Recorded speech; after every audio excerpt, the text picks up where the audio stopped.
Good morning if you are sitting in Latin America. Good afternoon if you are in Europe. And thank you for joining us on this session on EU regulation on the import of renewable fuels of non-biological origin. We're going to show you how your green hydrogen and e-fuels project can access the European market, and more importantly, why this matters economically. I think it's important to understand that the European market is not just another buyer. It's a premium market with mandatory targets and financial subsidies. And that's why it makes it especially appealing for any producer outside of the EU. Today, we've already talked about Carla Robledo, and I hope she's online already. But I'm joined today by Emma, but I want to apologize for the absence of our managing director, Mathieu. He had some very unfortunate family circumstances that made him unable to attend today, and we wish him for the best, but he just couldn't do it today. Emma, please introduce yourself. Great. Thanks for the introduction, Sebastian. My name is Emma Anderson. I work with Certify, and I've been with the team for about 2 years now. I work as a product manager for our certification scheme. So in practice, what this means is that I'm rather liaising between the commercial teams, the product teams, the technical teams, and regulatory side of things to make sure that we can deliver a certification solution that is practical and effective for our users. Sebastian, I hand it back over to you in that case. All right, thanks a lot. Carla, as I see that you have shown, so maybe if you want to say a few words, that's fine. Otherwise, let me continue. Yeah, well, thank you. I'm here, and after the presentation, I will also have a very short pitch. And I'm working, as Erica mentioned, at the Ministry of Climate Policy and Green Growth in the hydrogen team, and supporting, of course, all these webinars. And since I'm coordinating our relations with Latin America. So very much forward to the discussion, to the presentation, and the questions from the group. Thank you. All right, thanks. So my name is Sébastien Galland. I'm the Chief Commercial Officer. I joined Certify in about the same time than Emma, so that means 2 years ago. I will be your host today in a session that where we are going to first look at the EU RFNBO markets. That's normally the EU RFNBO market represent a massive opportunity for South American producers. We are talking about 10 million tons of imported hydrogen by 2030, which is backed by mandatory quotas and financial subsidies. Then we will be looking at the governance of RFNBO certification, like how is this regulated, what is the responsibility, what is the role of a certification body and a scheme operator like us. We will be deep diving into the requirements of the certified EU RFNBO certification. Then we will take you step by step through the process of getting certified. We have planned for sometimes on the sometimes for the Q&A, so that you can ask some questions that are specific to your reality. And then a little bit about the EU rules transposition to overseas market, and then closing and takeaways. I do realize that people might have different backgrounds and might be more or less advanced in their projects in RFNBO.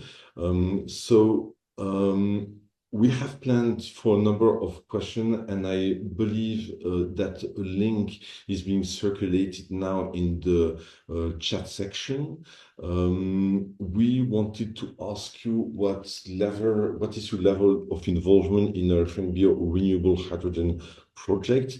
It can be from well, you are just attending for your general interest to you are in operational projects already. Like it will be interesting for us to understand. Let me start with one statement that I think that we might all share. Trust is one of the biggest barriers in scaling green hydrogen globally. The EU has identified green hydrogen as essential for decarbonizing its economy, and especially in some of the sectors that are really hard to abate, like steel, ammonia, methanol, and so on. But currently, 95% of the hydrogen that is produced in the world comes from fossil sources. If you are going to sell your hydrogen to an off-taker that is located in the port of Rotterdam, it's going to be quite important for him to make sure that that the hydrogen that you are selling to him is actually renewable. Like and this is the question that certification is going to answer. In that sense, certification is not a compliance obligation that you do for the sake of it. It's just because it is going to enable you the molecules that you are selling to capture a premium on price and to make the demonstration and through the demonstration that they are actually green. And this is really very much how we see the certification at Certify. We are market enablers, right? Whoops. Yes. So about a year ago, we were among the first three certification schemes that got recognized by the European Commission. After a few years of being, well, quite a few years of being in the market, we started in 2014. We got our first certification scheme in 2017, if I'm not mistaken. And last year, after several years of development, we finally got the confirmation that we were good to go. Since then, Emma will explain to you that we have developed a whole ecosystem around us, and we have started operation. Working with someone like us is really giving you a guarantee that you will be able to enter the European markets, and we are no longer theoretical, we are really operational. You'll see that as well we have a global reach, and that we have already been working with different projects in different continents. So understanding the EU RFNBO markets. So the basis of it is the Repower EU strategy that was issued by the European Commission, and the key figure in that is that the EU has the ambition of importing 10 million tons of renewable hydrogen by 2030, making it one of the essential energy sources, renewable energy sources in Europe. And by 2050, renewable hydrogen should be covering around 10% of the EU energy needs. What does that mean is that a number of new markets are being developed right now, whether in transport, in industry, in heat, in power generation. Those markets are actually driven by the obligation to reach a certain target. For example, in industry, we need to reach in 2030 42% of usage of renewable hydrogen, right? And making it like a sustain, making it a market that is driven by the obligation to deliver, and that is backed by subsidies. So the molecules that you are producing might be identical to gray hydrogen, but if you manage to prove that they're compliant to RFNBO, so that means that you may enter this market, and that's why we need a tool for certification that is going to let you prove that. There are really three different markets in hydrogen. First, the one of gray market. There is no premium value in it. This is the one that is produced by fossil, like the commodity market, where you will be competing against anyone. Then the next one, it is essentially driven by ESG, and this is where companies decide that they're going to meet voluntary targets, that are going to communicate, or that they are going to really they are going to demonstrate that they're using renewable hydrogen. But that second market, which is covered by NGC, is a market that is going to be driven by supply and demand. And then the most important one, the one where you probably have most potential, this is what we call the compliance-driven market. It's really driven by the financial incentives that are given in the different countries, and this is the one that we should be focusing on today. This is why we have developed two different types of scheme. There is a Certify NGC, which is really for the first market, which is compliance, which is voluntary driven for ESG, as I was explaining. And then the other one, which is giving you access to emitting proof of sustainability, and which is the one that we are also going to focus on today. Right? I must say that the certification scheme is also part of a bigger ecosystem of legislation, which is something that Emma is going to detail in a few moments. So it's important as a producer that you understand what market you want to target. The market for if you are going to enter the market for ESG, then RFNBO going through all the process of RFNBO certification is probably not necessary. But if you want to access the premium market of the EU, you have no other option really than go for it, right? And the governance of pre-certification is one part that I will leave to Emma. Great, thanks, Sébastien. So regarding the governance of RFNBO certification, if you can come onto that first slide there, Sébastien. Thank you. So over the last decade and a half, the EU has moved from these pretty broad renewable energy targets to highly granular auditable rules for hydrogen and e-fuels. That evolution is what enables bankable exports to the European Union, in fact. And so this policy arc begins back in 2009 with the first Renewable Energy Directive, or the RED. This set EU-wide renewable targets for 2020, but it didn't offer much operational detail for hydrogen production itself.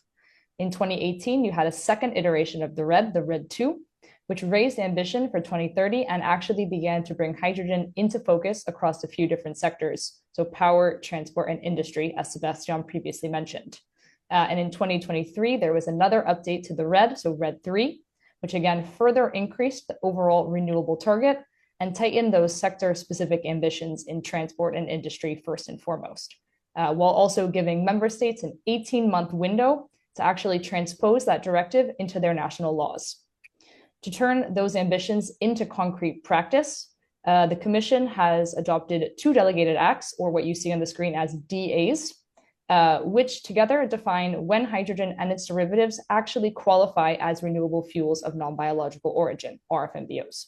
In essence, they operationalize a few different pillars. So you have the electricity sourcing rules for additionality, temporal correlation, and geographical correlation, and also a life cycle greenhouse gas methodology, so that producers and off-takers can actually make those verifiable claims. In plain terms, what does RFNBO compliance require?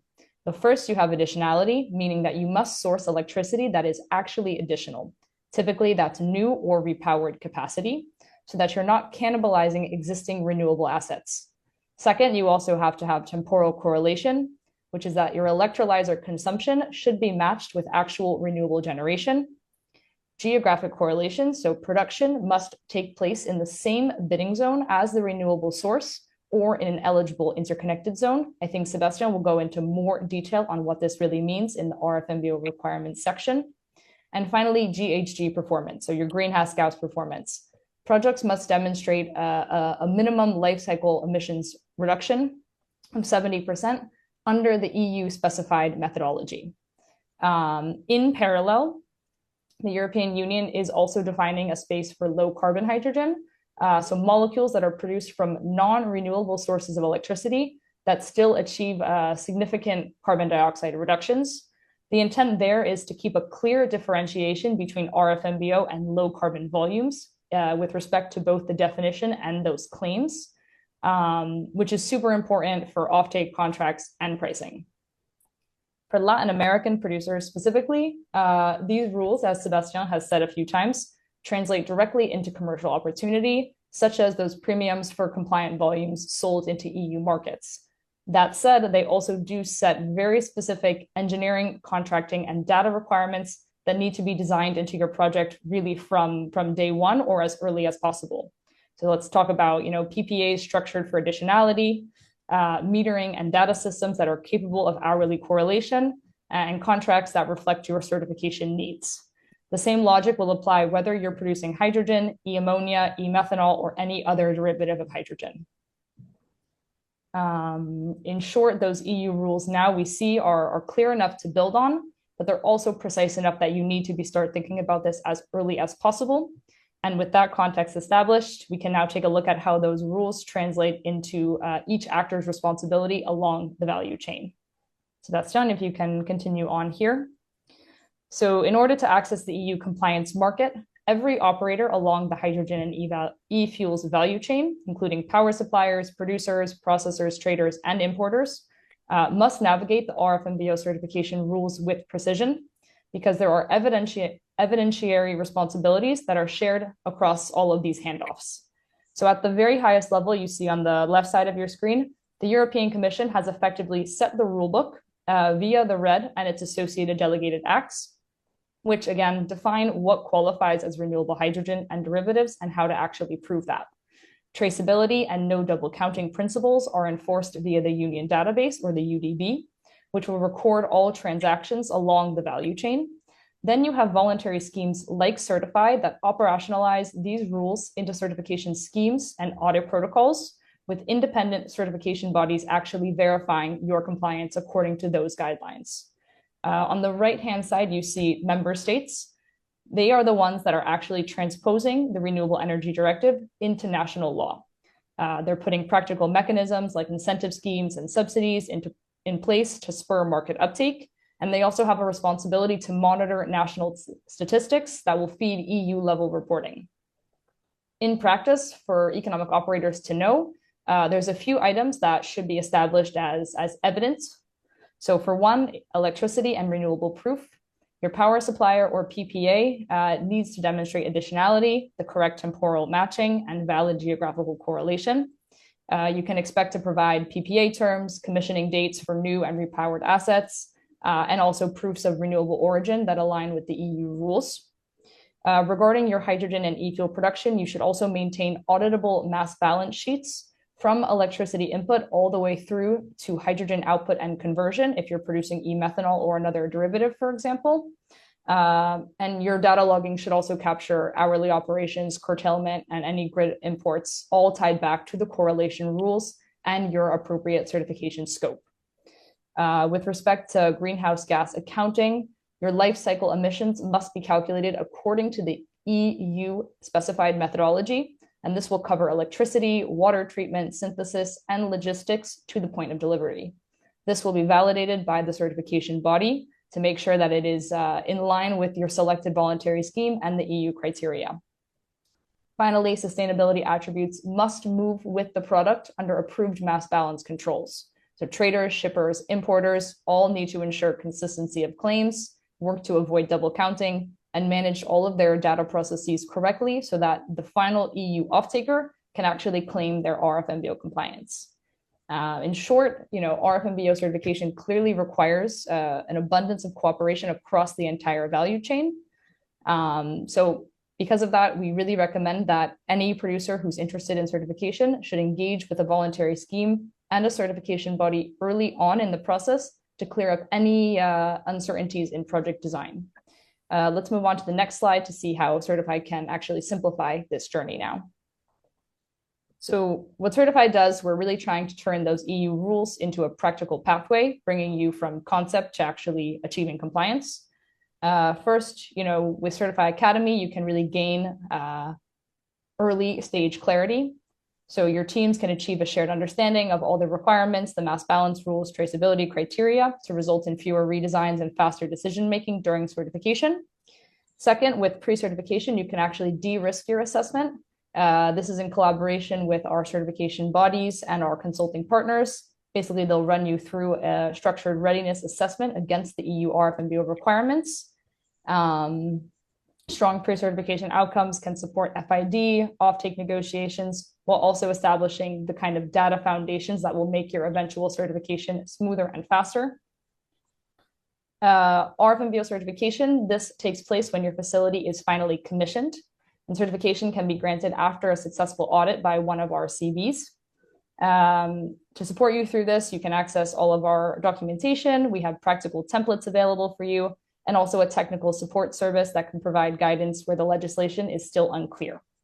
And finally, we have recertification. This is so that you can sustain compliance because RFMBO certification is not one-off.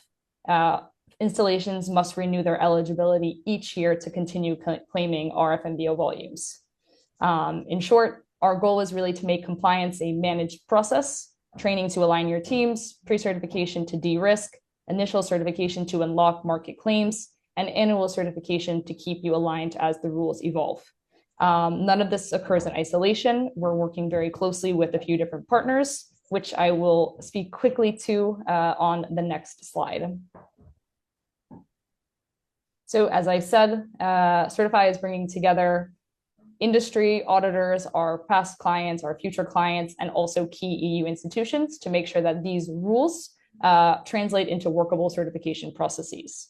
So with our stakeholder platform, we have over 40 industry leaders who are engaged actually in the scheme development and feedback process so that we can translate the regulation into practical requirements and guidance and also have a real-time feedback loop so that we can anticipate issues early on and prevent any possible bottlenecks. We also have 6 certification bodies that we partner with, and that list is growing, and one also compliance technology partner. This is to support, capacity across various regions and different production pathways, and also to automate key parts of the certification workflow to reduce manual effort on your side. We're also drawing on a very global customer footprint. So we have over 30 customers across 4 different continents. The idea there is that, lessons from real projects will continuously improve our scheme and those supporting materials. Insights from past certifications are all flowing back into our trainings, into our templates, and into our technical guidance so that each new project that comes our way actually benefits from the last. And finally, we, of course, are actively engaged with the relevant regulators. So first and foremost, the European Commission, but also international authority as needed.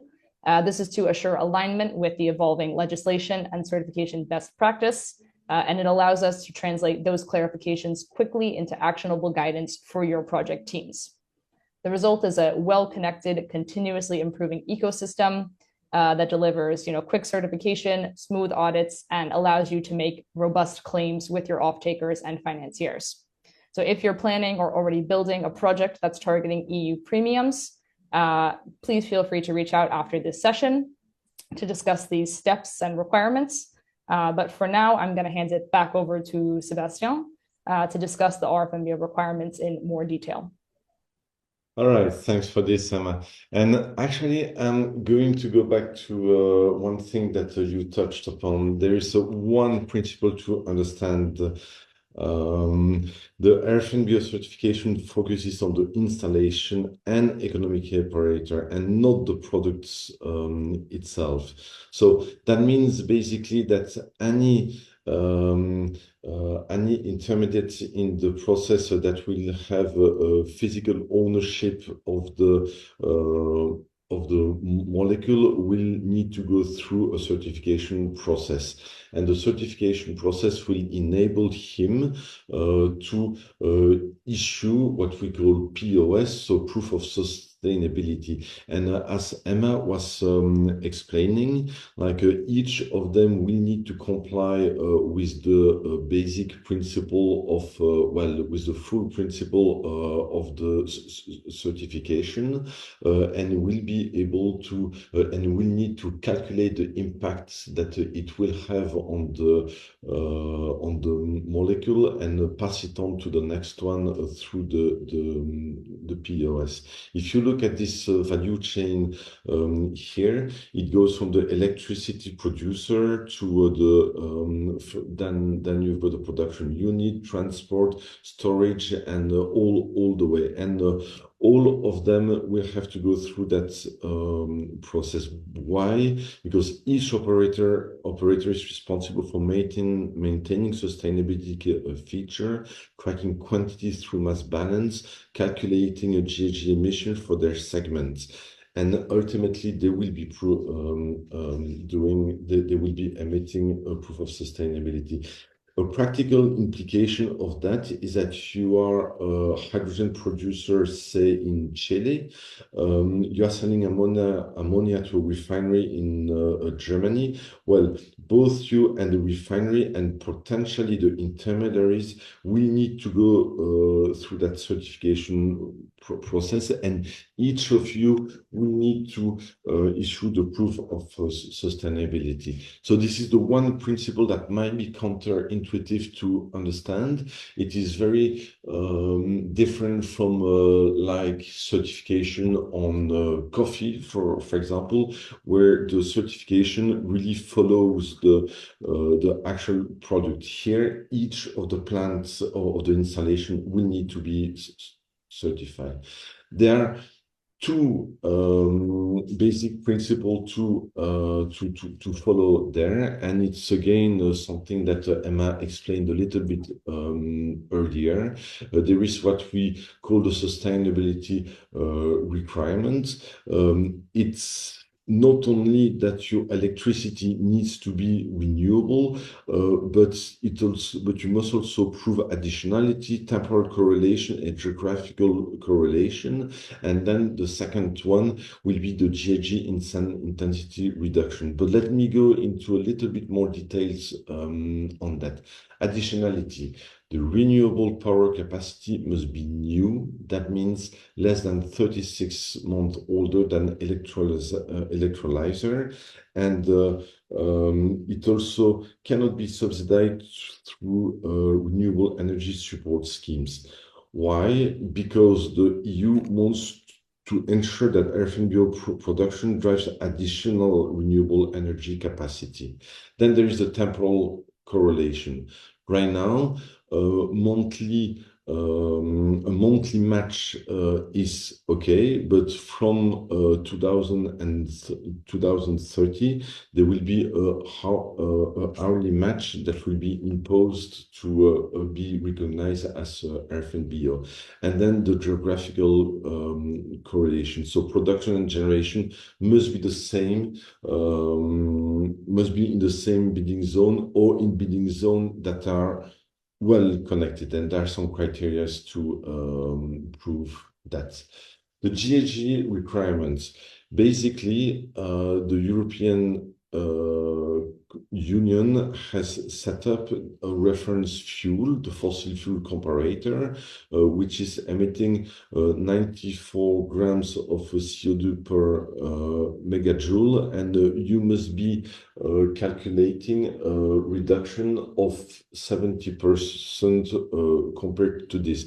But that means that from the extraction of raw material to the actual finished product when you are using it, like all the impact that you might have on GHG calculation or operational impact, that you will have through the life cycle of the product must be factored in, and the final product when you deliver it will have to be under those 28.2 gram of CO2. So those two are the technical parts. But however, there is also the management system part. And the management system part is probably equally important to discuss, because it's not about having only the right technical setup, but it's also about being able to monitor it, and to calculate all the impact that you might have. So your management system must describe the scope of responsibilities, like who in your organization is accountable for RFNBO compliance, who makes decision about renewable energy procurement, who maintains record. You must set up the right internal procedure. Who do you appoint to train employees on RFNBO requirements? How do you conduct internal audits? And how do you handle non-conformities? Also, the IT infrastructure, like you have systems to track mass balance, to record some monthly, now and hourly electric consumption and generation in the future. Well, the objective is quite simple. You must be capable of implementing and complying with all Certify requirements in a continuous way, and maintain traceability. In fact, you could think of it in this way. Like an auditor is going to visit you one day, once a year, or to look at your operation once a year, but we want to make sure that you are able to maintain compliance the other 364 days per year. And this is where your management system is there to make this happen. Like looking into this, like the level of information that we are going to ask you, or well, actually not us, but the certification body is going to ask you, should not be underestimated. There are a lot of companies, especially during the pre-certification phase, that are going to underestimate the information that they need to prepare. In there, I'm not going to go into all the different detailed information, but I just want to give you a sense that it's not only about claiming that you are doing the right thing, it's about demonstrating it. And also, if I may, I will add this, that projects that start to prepare early and that go through the process of pre-certification that Emma showed earlier are usually much faster to get the final certification. Also, it helps them a lot to well, to prepare for other aspects, but that is something that I believe Emma will still go through in her next section. Like, interestingly, all the technical setup is not what is creating most issues right now. The technology is already created, the electrolyzers do exist, and it's a fairly well, easy is not the word, but it's manageable to complete the technical requirements. But however, what we find in pre-certification and real certification, what we find out is that setting up the correct management system is where we find the most issues. And this is actually quite good news for well, producers in Latin America, because that means that you never need to reinvent the technology. Technology is there, and it's pretty mature by now. But what you need to do is to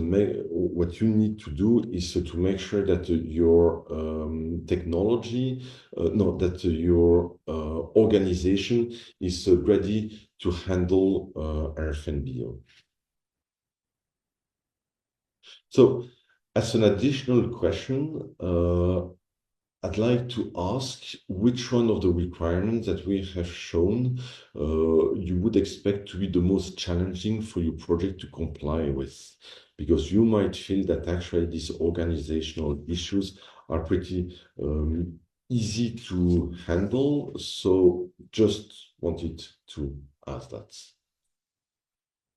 So now we will go through the process where Emma is going to take us through those aspects of pre-certification and so on. Great, thanks, Sebastian. So I want to break down the certification journey in just a few minutes. So basically, there's three types of certification that you should plan for: pre-certification, initial certification, and recertification, all with distinct steps and also all serving distinct purposes. So starting with pre-certification, this is a forward-looking conformity check against the certified EU RFNBO rules, ideally done before you build or lock in key contracts. It's ideal for producers who want to identify and understand compliance gaps early on and develop concrete steps to actually resolve them.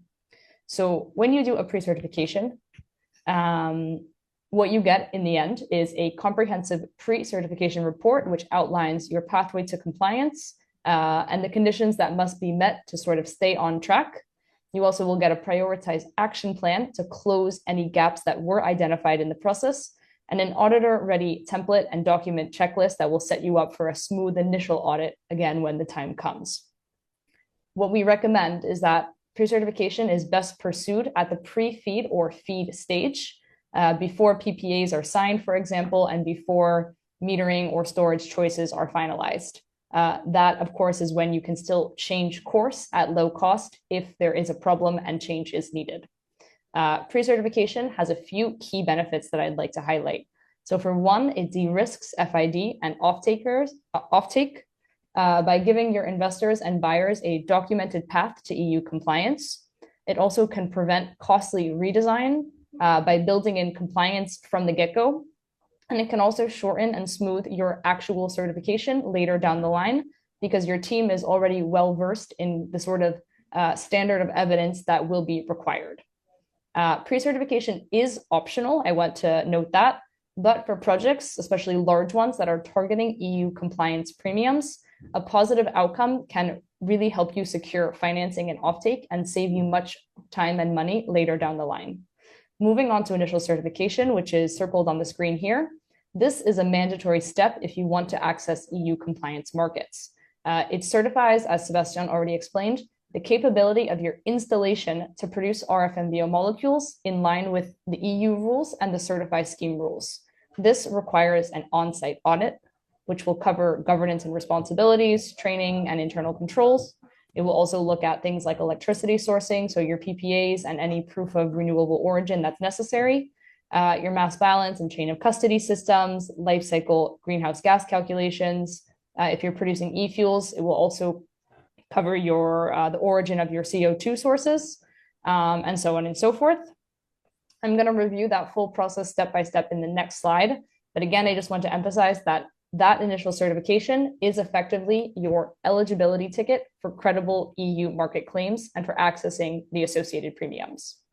Finally, recertification. This is the mechanism that keeps your claims valid year after year. Similar to certification, it is also mandatory, normally on a 12-month cycle, and includes a check of all of the RFNBO volumes you have claimed over the past certification period. So during recertification, the auditor will look at some of the same items as during the initial certification, but also will look at any operating data since the last audit, including all the proofs of sustainability that have been issued, any corrective actions that have been taken to resolve prior nonconformities, if there's been any changes to your assets or contracts, that will also be examined here. And if there's been any new product pathways or expansions, this will also be checked during the recertification audit. I want to emphasize that if there are any material changes, such as adding significant storage or switching CO2 sources, this can actually trigger audits outside of the normal annual rhythm, because these are kind of considered their own mini projects that need their own sort of validation. But recertification is very important because, again, this is what sustains your ability to sell compliant volumes without interruption. Roughly speaking, here's how you should think about your certification journey. Pre-certification is when you're still shaping your PPAs, making siting decisions, or evaluating different e-fuel pathways, or if you have off-takers that are specifically asking for documented proof of compliance. Then, with respect to initial certification, this you can start thinking about roughly 3 months in advance of your target commissioning date, because the initial on-site audit cannot actually take place until COD. That's important to note. You can get in touch with Certify or a certification body earlier to avoid delays. But again, certification cannot take place until COD. And then recertification should be planned into your annual operating rhythm so that you can avoid any potential gaps in compliance. Sebastian, if you want to move on to the next slide, I can give you a little bit more of an in-depth look at what the certification process entails. This process is pretty straightforward, but I do want to emphasize the importance of, well-prepared documentation in advance of beginning. That is what can make the difference between an 8-week certification process and a 16-week certification process.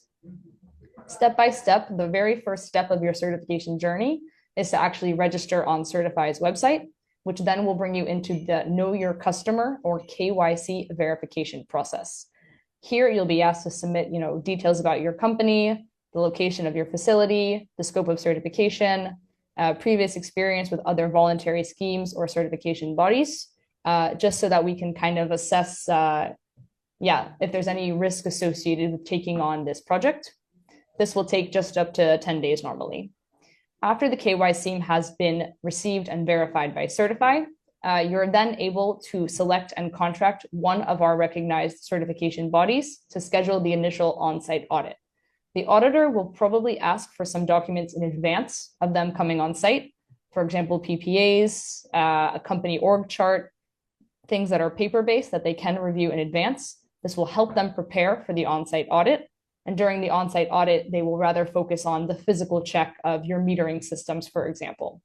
There's no set time frame for this step, but we do recommend you take ample time to actually prepare for the audit. The initial certification audit will come thereafter. Again, this is always conducted on site, and it should normally take 1 or 2 days. The timing and the scheduling should be conducted directly between you as the facility operator and the certification body. But again, you should be prepared to submit some evidence in advance of the on-site audit as well to smooth it when the auditor actually comes. When we're talking about recertification, please just make sure that you schedule your recertification audit to take place before your current certificate expires. Otherwise, you have a risk of a compliance gap there. And you should always be mindful of the certification body's availability and plan well ahead of time to ensure that they are able to come on site at the time that you need it done. For the recertification as well, this is the part during which any changes in operation or compliance status must be reported to the certification body. After the audit, whether certification or recertification, the certification body will prepare a report, normally within 3 to 4 weeks of the audit. That audit report will include their audit findings, any corrective actions taken, and compliance status reports. And after that audit report is finalized, the certification body, assuming a positive results, can actually issue your certificate. At the latest, there's a 60-day window for a certificate to be issued after the audit. All certificates are uploaded by Certify to our public website and also uploaded to the union database to fulfill one of your key reporting requirements. And again, I really want to emphasize the importance of thorough preparation. We have seen certifications that take 8 weeks because the operators were well prepared. And we have seen certification take upwards of 16 weeks because there's been a lot of back and forth with the certification body, for example, and with Certify. But to make this process overall much easier, Certified can offer some support resources, which I believe is included on the next slide, Sebastian.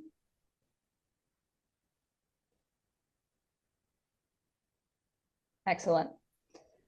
So we have, yeah, that's good. We have translated all of the EU RFMVO requirements into ready-to-use documents and tools so that you don't have to start totally from scratch. So first of all, on our public website, you can freely download the entire set of certified EU scheme documents, along with our price list and terms of use. Here, you can also find information about Certify Academy, which is our training offer that can help your teams prepare very efficiently for the certification process. Beyond those public materials, though, we can provide additional resources on demand to make your audit preparation smoother. So first and foremost, our Certified Auditor's Checklist.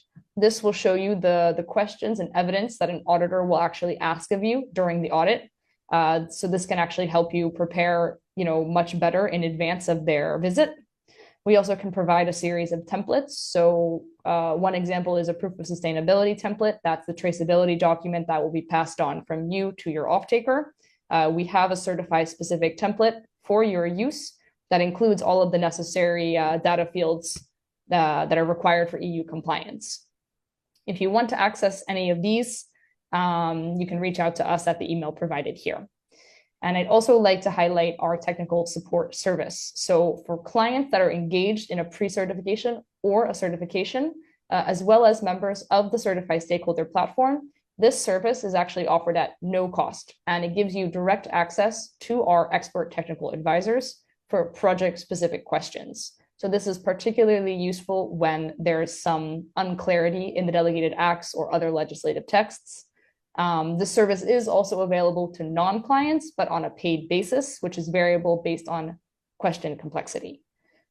This is a great service, though, if you do have some project-specific questions. But if you have any further questions or uncertainties about pre-certification or certification, we also can take a call and take your questions on the spot as you wish. But with that, I'm going to close my section and hand the floor back over to Sebastian.